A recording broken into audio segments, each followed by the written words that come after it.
देख रहे हैं न्यूज़ 7 हिंदी, राष्ट्र प्रथम। नमस्कार। वक्त हो चला है इस वक्त कुछ बड़ी खबरों को जानने का। ये रही 5 बड़ी खबरें।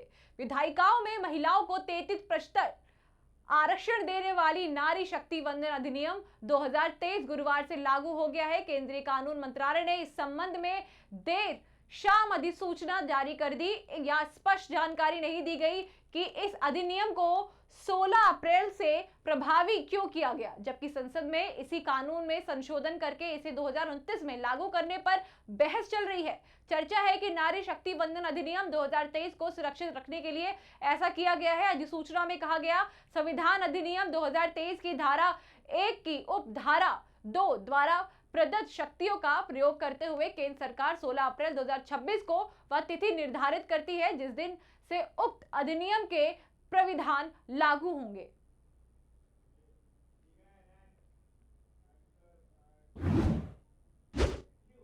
हरिवंश नारायण सिंह को राज्यसभा का उपसभापति चुना गया है।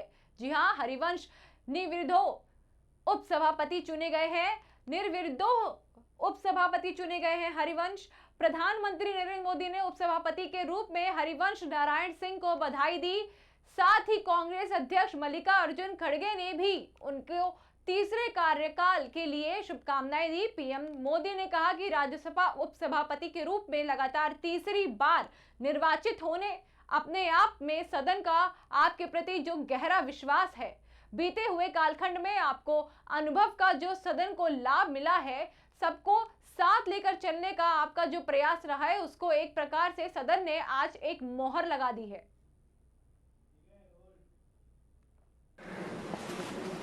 सर, आपको धन्यवाद देता हूं कि मुझे इस सदन में हमारे डिप्टी चेयरमैन का जो चुनाव हुआ उनका अभिनंदन करने के लिए मौका मिला।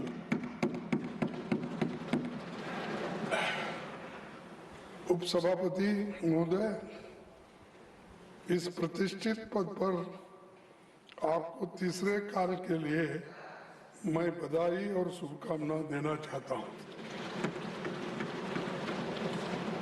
मुझे फिर से राज्यसभा कक्ष में आपके साथ बैठने का और एक अवसर मिले।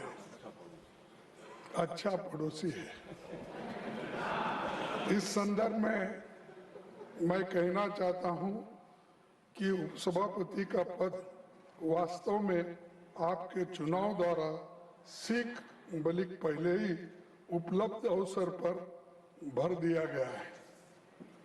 ये फॉर्चुनेट है कि इतना क्विक इलेक्शन कौन सा भी नहीं हुआ और ये भाग्यशाली है और हम भी उनके बाजू में बैठ के कम से कम हमको कुछ ना कुछ मदद वहां जाके बैठने के बाद जरूर मिलेगी।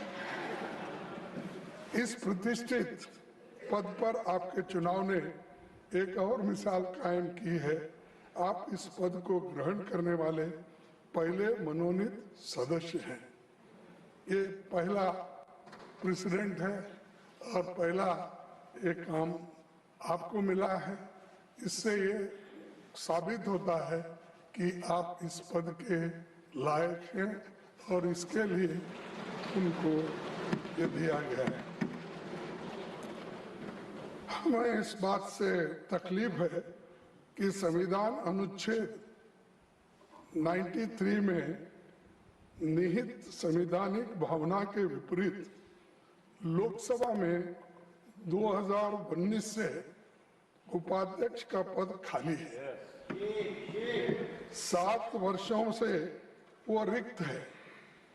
क्या अच्छा होता कि राज्यसभा की तरह लोकसभा में भी ऐसा ही होता तो बहुत ही बढ़िया होती थी।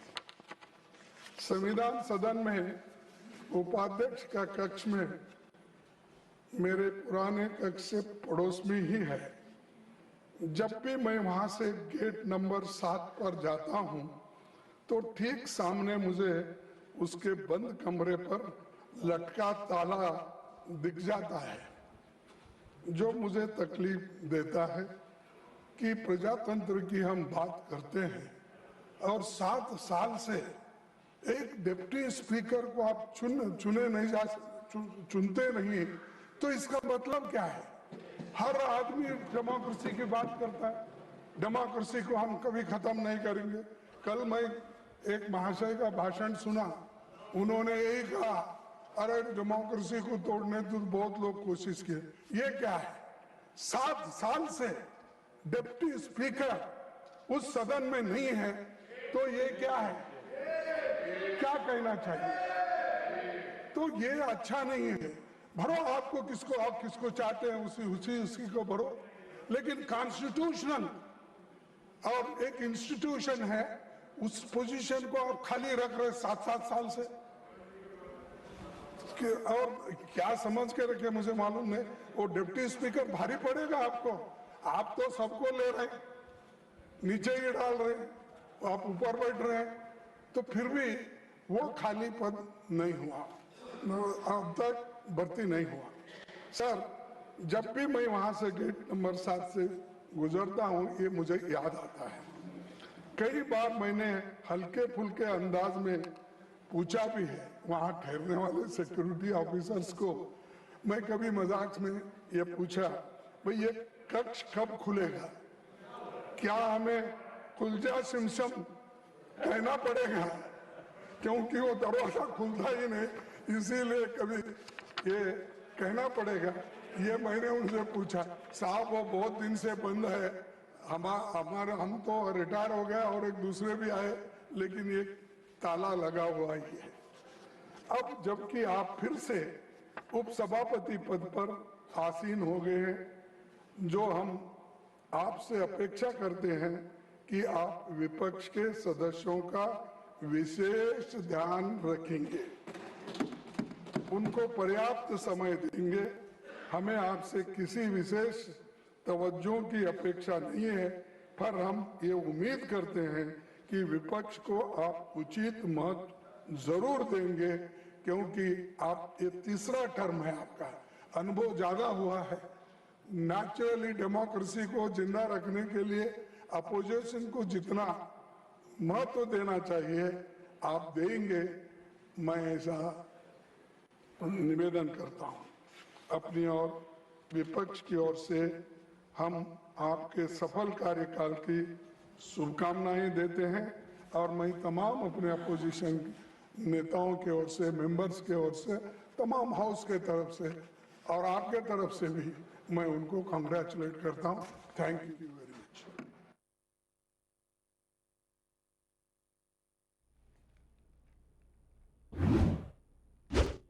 बंगाल विधानसभा चुनाव के शोर के बीच केंद्रीय जांच एजेंसियों की सक्रियता ने राज्य की राजनीति को गरमा दिया है। जी हां, शुक्रवार तड़के आयकर विभाग आईटी की टीम ने रईस बिहारी विधानसभा क्षेत्र में तृणमूल कांग्रेस के उम्मीदवार और निवर्तमान विधायक देवशीष कुमार के आवास समेत कई ठिकानों पर एक साथ छापेमारी शुरू की। जानकारी के अनुसार दक्षिण कोलकाता के मनोहर फुकर रोड स्थित देवशीष कुमार के आवास पर सुबह सुबह आयकर अधिकारी केंद्रीय सुरक्षा बलों के साथ पहुंचे। इसके साथ ही उनके चुनाव कार्यकाल और मोतीलाल नेहरू रोड स्थित पार्टी कार्यकाल पर भी दबिश दी गई। छापेमारी के वक्त देवशीष कुमार अपने घर पर ही मौजूद थे।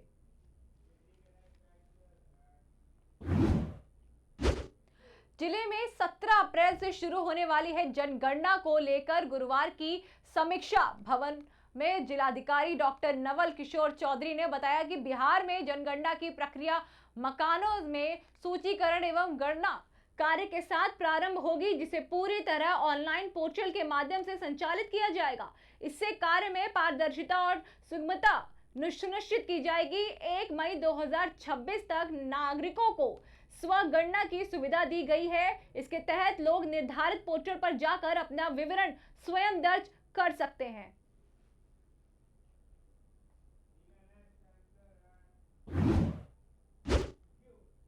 दिल्ली में राहुल गांधी के भाषण पर सदन में हंगामा हो गया। जी हां, आपको बता दें कि सत्ता पक्ष और विपक्ष के नेताओं में नोक-झोंक देखने को मिली, तो वही राजनाथ सिंह ने राहुल गांधी को भाषण की निंदा की। उन्होंने कहा कि राहुल गांधी को क्षमा मांगना चाहिए। राजनाथ सिंह ने राहुल गांधी के भाषण की निंदा की। उन्होंने पीएम के लिए ऐसे शब्द इस्तेमाल करने को दुर्भाग्यपूर्ण कहा। उन्होंने कहा कि राहुल गांधी की भाषा सही नहीं है।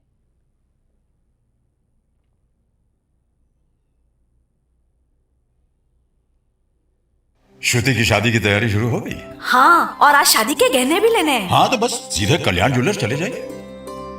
कल्याण में अब मेकिंग चार्ज प्रति ग्राम सिर्फ 199 रुपए से। सबका कल्याण, है ना?